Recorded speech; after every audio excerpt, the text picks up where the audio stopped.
මේ වීඩියෝ එකෙන් ඔයාලා හැමෝටම දැක ගන්න පුළුවන් වෙන්නේ ශ්‍රී ලංකාවේ වැදගත් ස්ථානයක් වන ශ්‍රී ලංකාවේ මධ්‍ය ලක්ෂ්‍ය පිහිටි ස්ථානයයි. ශ්‍රී ලංකාවේ හරිමැද කොහෙද කියලා දන්නවද? ශ්‍රී ලංකාවේ හරිමැද යයි විශ්වාස කරන්නේ මාතලේ දිස්ත්‍රික්කයේ නාලන්දා ප්‍රදේශයේ පිහිටා තිබෙන නාලන්දා ගෙඩිගයයි. අද අපගේ මේ කතාබහේ අවධානය යොමු වන්නේ සුවිශේෂී ගෘහ නිර්මාණ සම්ප්‍රදායකට උරුමකම් කියන මෙම නාලන්දා ගෙඩිගය පිළිබඳවයි.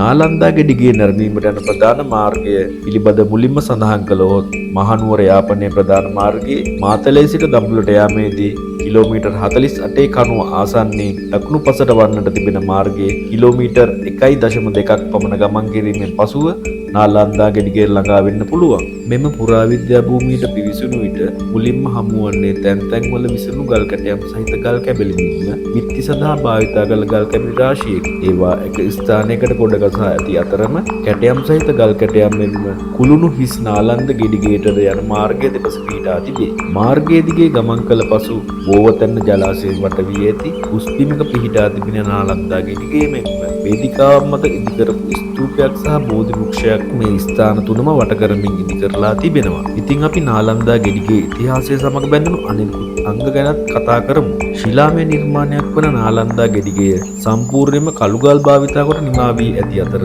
ඉන්දියාවේ ක්‍රිස්තු පූර්ව 6 වන සියවසේ සිට 9 වන සියවස දක්වා පැවති පල්ලව අධිරාජ්‍ය සමයේ තිබුණු පල්ලව ගෘහ නිර්මාණ ශිල්පයේ දියුණුතුම අවධිය ලෙස සැලකෙන නරසිංහ බම්හම් නෙවත් මාමල්ල ශෛලියේ ගෙඩිගේ නිර්මාණයට යොදාගෙන තිබේ. ඉහත සඳහන් කරපු කරුණු වලට අමතරව නාලන්දා ගෙඩිගේ කාල නිර්ණයට ඒ භූමියෙන් හමු වූ ටැම් ලිපියක් පාදක වී ඇති අතර මේ වන විට නාලන්දා ගෙඩිගේ පුරාවිද්‍යා භූමියේ පිහිටි කෞතුකාගාරයේ ඒ තැන්පත් කර තිබෙනවා. එහි දක්වන්නේ විෂමාචාර ලෙස හැඳින්වෙන විහාර කාර්මිකයන් විහාර භූමියෙන් නිරපිය යුතු බවත්, මිනිමරුවන් සොරුන් විහාර භූමියට වැද්ද නොකත යුතු බවත්, විහාරයේ සියලු කටයුතු සංඝ සමුතුයෙන් කළ යුතු බවත්ය. අක්ෂර විකාශනය අනුව මේ ලිපිය ක්‍රිස්තු වර්ෂ 9ක් 10ක් සියවස්වල අයත් බව නිගමනය කර ඇති අතර මෙම කරුණු පාදක කොටගෙන නාලන්දා ගෙඩිගය ක්‍රිස්තු වර්ෂ 8ක් 10ක් අතර කාලයේදී නිමවන්නට ඇතැයි තීරණය කර තිබෙනවා.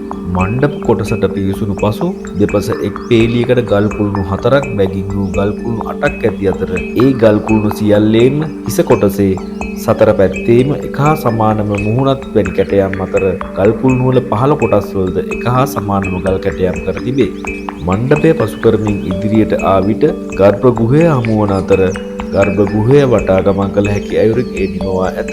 ගර්භ ගෘහයට පිවිසෙන දොරටුව අසලින් විමාන වැනි නිර්මාණ පහකුත් බුදුන් වහන්සේයි අනුමාන කළ හැකි ධ්‍යාන වඩන පුද්ගලයන් දෙදෙනෙකුගේ රුවද කැටයම් කොට ඇත.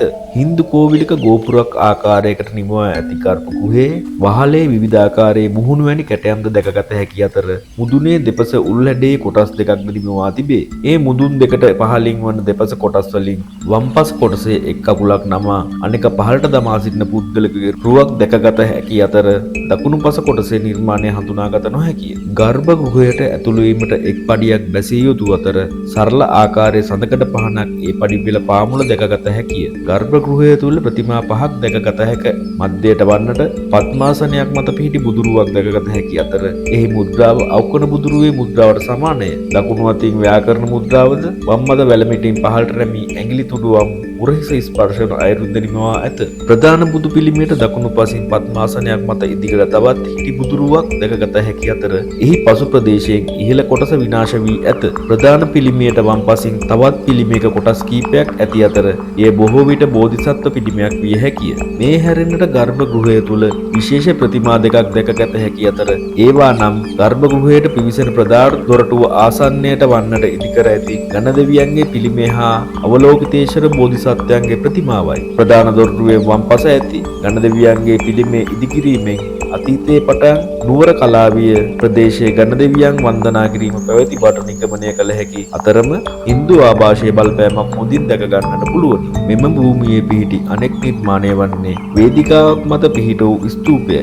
ගෙඩිගේට උතුරින් පිහිටි මෙම ස්තූපය පසුකාලීන නිදන් සොරුන්ගේ ප්‍රහාරයෙන් ලක් වී තිබූ අතර සෙනරත් පරිවිතානයන්ගේ මූලිකත්වයේ මුල්වරට සංරක්ෂණ කටයුතු කරන ලදී. මේ හැරෙන්නට පුරාවිද්‍යා දෙපාර්තමේන්තුවේ පිහිටා ඇති කෞතුකාගාරයක් මෙහි ඇති අතර මේ ස්ථානයෙන් හමු පමණ විවිධාකාරයේ ගල් කැටයන් මෙන්ම නාලන්දා ගෙඩිගේ ටැම්ලිපියද එහි තැන්පත් කර ඇත. නාලන්දා ගෙඩිගේ මෑත කාලීන ඉතිහාසය සොයා බැලීමේදී ශ්‍රී ලංකාවේ පුරාවිද්‍යා කටයුතු සඳහා වෙනම දෙපාර්තමේන්තුවක් පිහිට වූ කාලයේදීම පුරාවිද්‍යා කොමසාරිස් HCP බෙල් මහතාගේ අවධානය මෙයට යොමු වූ අතර ඒ යටතේ 1893 දී රජයේ පොදු වැඩ දෙපාර්තමේන්තුවේ පස්වලින් යටව තිබූ ගෙඩිගේ දකුණු පස කොටස් රාශියක් පාදා ගන්නා ලදී. 1911 දී බෙල් මහතා මෙහි පස්වලින් යටව තිබූ සියලු කොටස් පාදාගත් අතර තහවුරු කිරීමට උපයෝගී කරගත හැකි අන්දමින් එම කොටස් එතුමාගේ මඟ පෙන්වීමෙන් තැන්පත් කෙරුණි.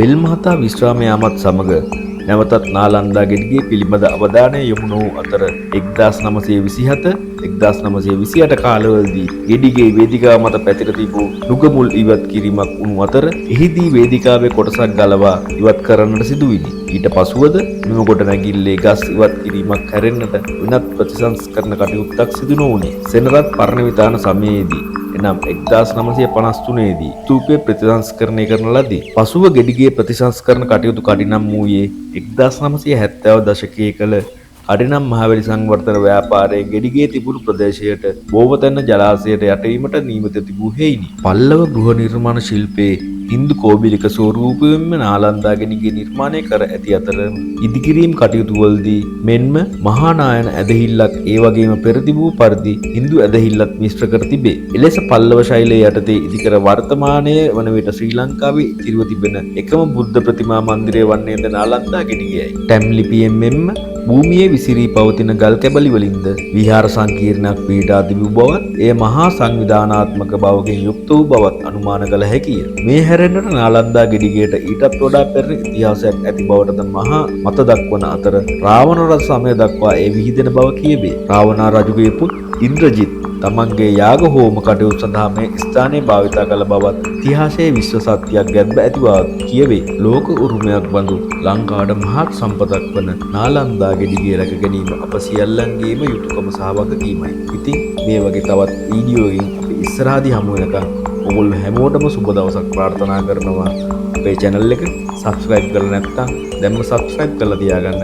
ඉස්සරහදී තවත් මේ වගේ වීඩියෝකින් හමු වෙමු. ඔයගොල්ලෝ හැම දිනාටම සුබ දවසක්.